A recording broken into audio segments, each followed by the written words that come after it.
Hello friends, welcome to YouTube channel formation. जैसे कि formation आपको प्रोवाइड कर रहा था फ्री जीपेट क्लासेस, तो हमने पिछले क्लास में पढ़ा था रिसेप्टर्स के बारे में। तो अब हम पढ़ेंगे डोज रिस्पांस कर्व क्या होता है।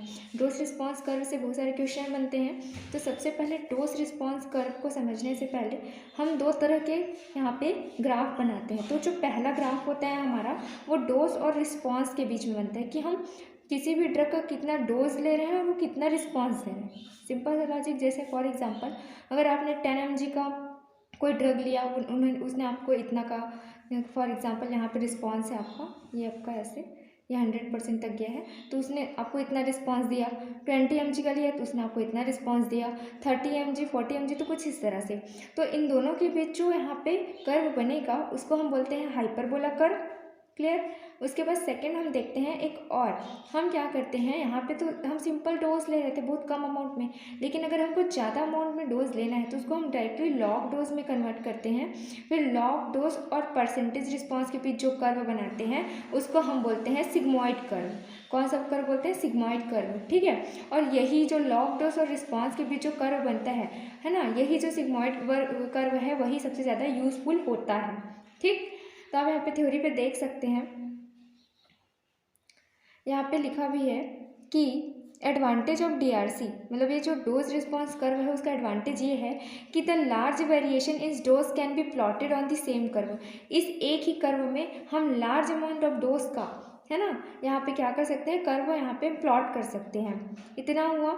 अब उसके बाद डीआरसी को समझने के लिए हमको दो कॉन्सेप्ट समझने पड़ते हैं। एक होता है लीथल ड्रग इफेक्ट और दूसरा होता है इफेक्टिव ड्रग। तो जैसा कि आप यहाँ पे देख सकते हैं, थेराप्यूटिक इंडेक्स का यहाँ पे अगर आप डेफिनेशन की बात करें तो ये किसका किसका रेशियो होता है, लीथल LD50 और ED50। तो इसके लिए एक ट्रिक है, आप याद करेंगे टाइल। टाइल में सबके घरों में टाइल्स लगा होता है ना, तो वो टाइल मतलब कि TI का मतलब therapeutic index is equal to lethal dose, मतलब कि L मतलब कि lethal dose LD50 upon E means ED50। ठीक है। तो इन्हीं दोनों के रेशियो को हम यहाँ पे थेराप्यूटिक इंडेक्स बोलते हैं। अब कैसे, अब ये लीथल डोज और ये ED50 है क्या? ठीक है। तो लीथल डोज उस डोज को कहते हैं जो स्टार्टिंग में 50% पॉपुलेशन को क्या कर दे, वहाँ पे उसका डेथ कॉज कर दे। मीन्स ऐसा आप समझ ले, कोई हमारी न्यू ड्रग है, ठीक है। अब उसको जब हम किसी पॉपुलेशन को देना स्टार्ट किए तो वो स्टार्टिंग से ही वो जो ड्रग है वो लोगों की जान लेना स्टार्ट कर दिया। मतलब कि वो स्टार्टिंग से ही क्या कर रहा है, 50% पॉपुलेशन में डेथ कॉज कर रहा है। वो हमारे लिए अच्छा नहीं है, तो इसलिए हम इसको लीथल डोज इफेक्ट बोलते हैं। अब सेकेंड आता है हमारा ED50। अब ED50 मीन्स ये होता है, मान लो किसी पॉपुलेशन को कोई बीमारी है, फिर जो भी है, तो हमने कुछ ड्रग दिया और वो क्या क्या स्टार्टिंग से ही उन सारे पर्सनस को ठीक करने लगा, है ना, मतलब कि वो स्टार्टिंग से ही इफेक्टिव है, तो उसको हम बोलते हैं ED50। ठीक है। तो यहाँ पे अभी हम आपको इसका डेफिनेशन बता देंगे। तो सबसे पहले यहाँ पे आप ये समझ लीजिए कि थेराप्यूटिक इंडेक्स क्या होता है यहाँ पे। तो थेराप्यूटिक इंडेक्स का यूज़ हम ड्रग की सेफ्टी को पता करने के लिए करते हैं। ड्रग की सेफ्टी, ये क्वेश्चन आ सकता है कि थेराप्यूटिक इंडेक्स का यूज़ हम क्यों करते हैं, तो ड्रग की सेफ्टी पता करने के लिए करते हैं। अब यहाँ पे थेराप्यूटिक इंडेक्स का डेफिनेशन था, it is ratio between the toxic dose upon the therapeutic dose. देखिए अब कैसे पता करेंगे आप कि ED50 हाई होने से ED50 लो होने से क्या होता है। ठीक। तो अगर आप देखिए यहाँ पे, अगर कोई ड्रग है आपका जिसका ED50 है, मतलब कि वो जो ड्रग है वो 100 mg में आपको रिस्पॉन्स देगा।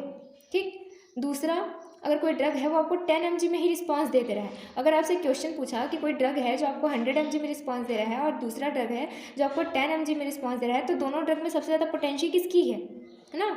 तो पोटेंशियल कैसे पता चलती है, देखिए ये ड्रग को 100 mg लेने के बाद वो हमको रिस्पॉन्स देगा, लेकिन ये वाला जो ड्रग है, बी वाला जो ड्रग है, वो आपको ओनली 10 mg में ही रिस्पॉन्स दे रहा है, मतलब कि कम डोज में वो हमको रिस्पॉन्स दे रहा है। उसी को तो हम पोटेंसी बोलते हैं। तो यहाँ पे ये वाला जो ड्रग है वो हमारा ज़्यादा पोटेंट होगा। पोटेंसी का डेफिनेशन भी यही है हमारा। क्या होता है हमारा पोटेंसी का definition, the amount of drug required और प्रोड्यूस डिजायर्ड रिस्पॉन्स, है ना, मतलब कि मिनिमम अमाउंट में कोई ड्रग अगर हमारा ज़्यादा रिस्पॉन्स शो कर रहा है तो उसी को हम पोटेंशियल बोलते हैं, और यही ड्रग हमारा ज़्यादा पोटेंट होता है। इतना क्लियर हो गया। हाँ, अब हम थेराप्यूटिक इंडेक्स की अगर बात करें तो अगर किसी ड्रग का थेराप्यूटिक इंडेक्स ज़्यादा है, ठीक है, क्या है, थेराप्यूटिक इंडेक्स ज़्यादा है, तो वो ड्रग ज़्यादा सेफ होगा। क्यों होगा, देखो यहाँ पे लिखा भी है, यहाँ पे लिखा भी है कि higher the value of therapeutic index safer is the drug. क्यों?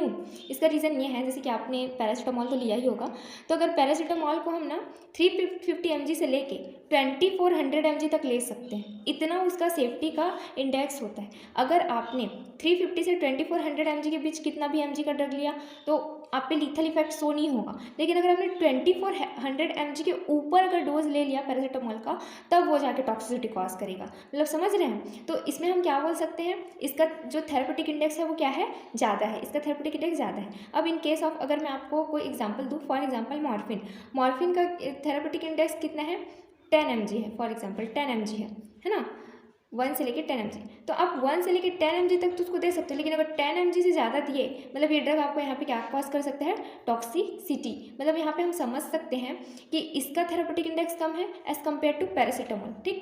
तो इसलिए जिस भी ड्रग का थेराप्यूटिक इंडेक्स ज़्यादा होता है वो ज़्यादा सेफर होता है, ठीक। क्योंकि यहाँ पे हमारे पास बहुत सारे ऑप्शन है कि हम 350 ले सकते हैं, 650 mg ले सकते हैं, 200 mg ले सकते हैं, है ना। यहाँ पे हमारे पास ज़्यादा ऑप्शन है, जबकि यहाँ पे तो हमारे पास ऑप्शन ही नहीं है।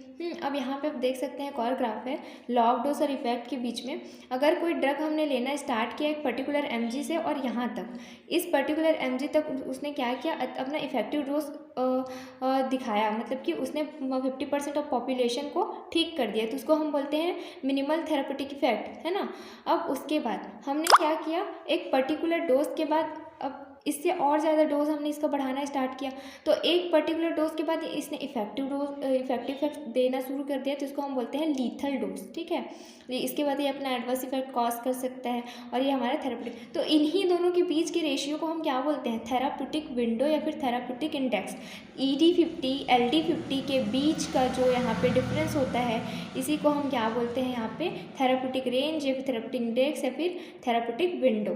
क्लियर? अब यहाँ पे एक मोस्ट इंपॉर्टेंट क्वेश्चन ये होता है कि अगर यहाँ पे आपको ऐसे 2 क्वेश्चन दे देंगे, ठीक है, तो बोलेंगे कि इन दोनों में से आप बताइए कि सबसे ज़्यादा इफिकेशियस कौन है और सबसे ज़्यादा पोटेंसी किसकी है। तो हमेशा याद रखना एक ट्रिक है कि जो ग्राफ सबसे ज़्यादा लंबा होता है, ठीक है, जिसके यहाँ पे जो कर्व गया है, ये कर्व ज़्यादा लंबा है ना, एज़ कम्पेयर टू ए और बी 2 कर्व बने यहाँ पे 2 ट्रक का, तो जिसका कर्व ज़्यादा लंबा होगा वो ज़्यादा इफेक्टिव होगा, इफिकेशियस होगा, ओके।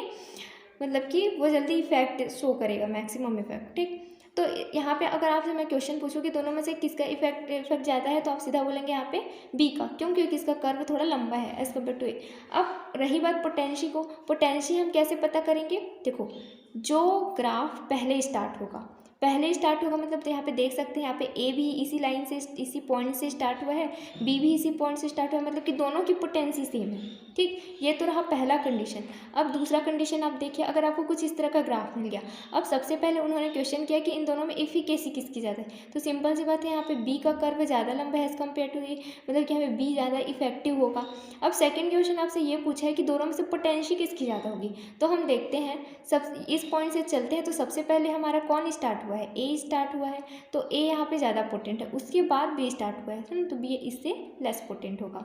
तो ये होता है, तो यहाँ पे हमने लिखा भी है कि जिस ग्राफ का कर्व बड़ा वो ज़्यादा इफिकेशियस होता है, और जो ग्राफ पहले स्टार्ट होता है वो हाई पोटेंट होता है, ठीक। यहाँ पे एक और पॉइंट था जो इम्पॉर्टेंट है, स्लोप, ठीक है।